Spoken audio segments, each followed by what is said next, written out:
الحمد للہ والصلاة والسلام علی رسول اللہ اما بعد باب من علق سیفہ بالشجر فی السفر عند القائلہ۔ یہ باب ہے اس شخص کے بارے میں جس نے حالت سفر میں اپنی تلوار درخت کے ساتھ لٹکائی دوپہر کو قیلولہ کرنے کے وقت، سونے کے وقت۔ امام بخاری کہتے ہیں کہ ہمیں بیان کیا ابو الیمان نے، وہ کہتے ہیں ہمیں خبر دی شعیب بن زہری سے، وہ کہتے ہیں مجھے بیان کیا سنان بن ابی سنان الدؤلی اور ابو سلمہ بن عبد الرحمن نے کہ یقیناً جابر بن عبداللہ رضی اللہ عنہما نے انہیں خبر دی انہ غزا مع رسول اللہ صلی اللہ علیہ وسلم قبل نجد، انہوں نے اللہ کے رسول صلی اللہ علیہ وسلم کے ساتھ نجد کی جانب ایک غزوے میں شرکت کی۔ فلما قفل رسول اللہ صلی اللہ علیہ وسلم قفل معه، جب اللہ کے رسول واپس پلٹے صلی اللہ علیہ وسلم تو وہ بھی ان کے ساتھ واپس ہوئے۔ فأدركتهم القائلة في واد كثير العضاء، ان کو دوپہر کے قیلولے نے ایسے وقت میں آن لیا کہ وہ وادی تھی اور اس میں بہت زیادہ جھاڑیاں تھی، درخت تھے کیکر کے۔ فنزل رسول اللہ صلی اللہ علیہ وسلم، اللہ کے رسول صلی اللہ علیہ وسلم نے پڑاؤ کیا۔ وتفرق الناس یستظلون بالشجر، اور لوگ بھی بکھر گئے اور درختوں کے سائے تلاش کر رہے تھے۔ فنزل رسول اللہ صلی اللہ علیہ وسلم تحت شجرہ، اللہ کے رسول صلی اللہ علیہ وسلم ایک درخت کے نیچے اترے۔ وعلق بها سیفہ، اور آپ نے اس درخت کے ساتھ اپنی تلوار کو لٹکا دیا۔ ونمنا نومتن، ہم کچھ دیر ہی سوئے تھے۔ فاذا رسول اللہ صلی اللہ علیہ وسلم یدعونا، اچانک اللہ کے رسول صلی اللہ علیہ وسلم ہمیں آواز دے رہے تھے۔ واذا عنده اعرابی، اور اچانک آپ کے پاس ایک دیہاتی تھا۔ فقال ان هذا اخترط علی سیفی، اس بندے نے میرے اوپر میری تلوار کو سونت لیا۔ وَأَنَا نائم، اور میں سویا ہوا تھا۔ فَاسْتَيْقَظْتُ وَهُوَ فِي يَدِهِ سُلْطَةٌ، میں بیدار ہوا تو اچانک وہ جو تلوار تھی وہ اس کے ہاتھ میں بالکل ننگی تھی، سونتی ہوئی تھی۔ فَقَالَ مَنْ يَمْنَعُكَ مِنِّي، یہ کہنے لگا آپ کو میرے سے کون بچائے گا؟ فَقُلْتُ اللَّهُ، میں نے کہا اللہ بچائے گا۔ ثلاثاً، یہ بات 3 دفعہ پیش آئی۔ ولم یعاقبہ، اور آپ نے پھر اس کا معاقبہ، اس کو سزا نہیں دی۔ وجلسا، اور بیٹھ گئے۔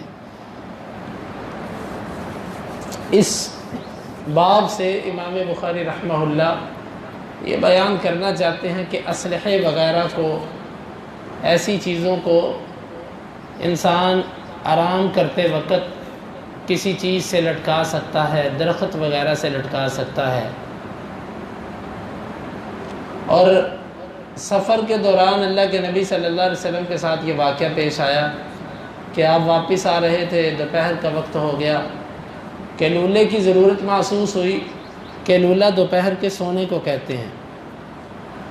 تو آپ نے اور سارے صحابہ کرام نے کچھ دیر کے لیے سفر کے دوران ہی کسی وادی میں اترے، اور اس میں جھاڑیاں بہت زیادہ تھی، درخت زیادہ تھے۔ ہر کوئی ایک ایک درخت کے نیچے چلا گیا تاکہ اسے کچھ نہ کچھ سایہ ملے اور وہ سو جائے۔ اللہ کے نبی صلی اللہ علیہ وسلم بھی ایک درخت کے نیچے گئے، آپ نے تلوار لٹکائی اور آپ سو گئے۔ صحابہ کرام بھی سو گئے۔ کچھ دیر ہی گزری تھی کہ اچانک آپ کی طرف سے آواز آئی اور سب صحابہ کرام بیدار ہو گئے۔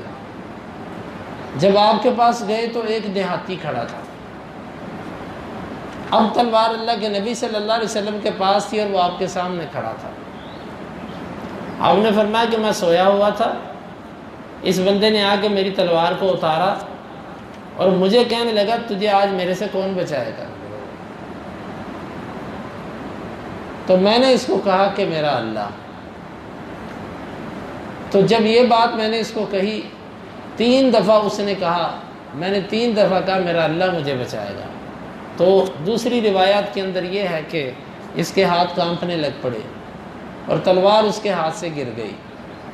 تو اللہ کے نبی صلی اللہ علیہ وسلم نے تلوار پکڑی، پھر آپ نے فرمایا کہ میں یمنعک منی، اب تجھے میرے سے کون بچائے گا؟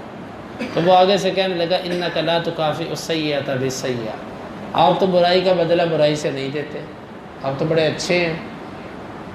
تو اللہ کے نبی صلی اللہ علیہ وسلم فرمایا ٹھیک ہے، آپ کا مزاج ایسا ہی تھا۔ اور اکثر صحابہ کرام ایسے تھے کہ وہ ذلت برداشت نہیں کرتے تھے، لیکن جب قدرت پاتے تھے تو معاف کر دیتے تھے،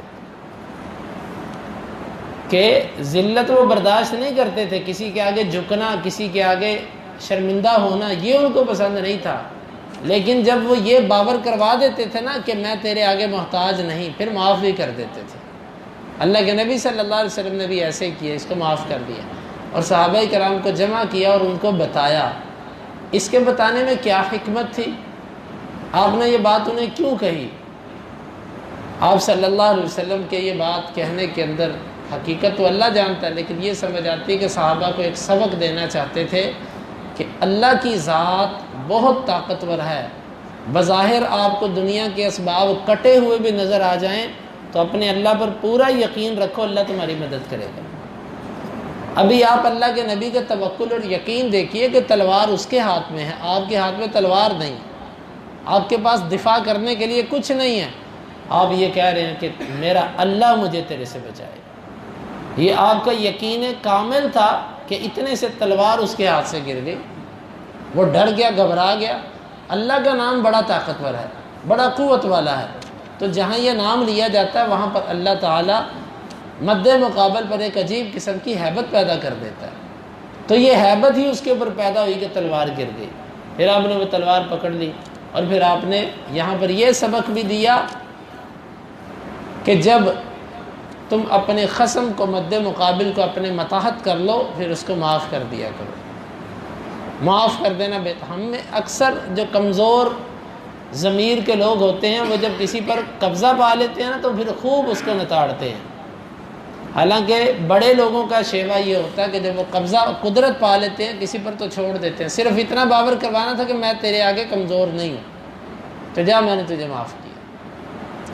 اللہ رب العالمین سے دعا ہے اللہ تعالی ہمیں ان حدیث کو سمجھنے کی اور ان کے تقاضوں کو پورا کرنے کی توفیق عطا فرمائے۔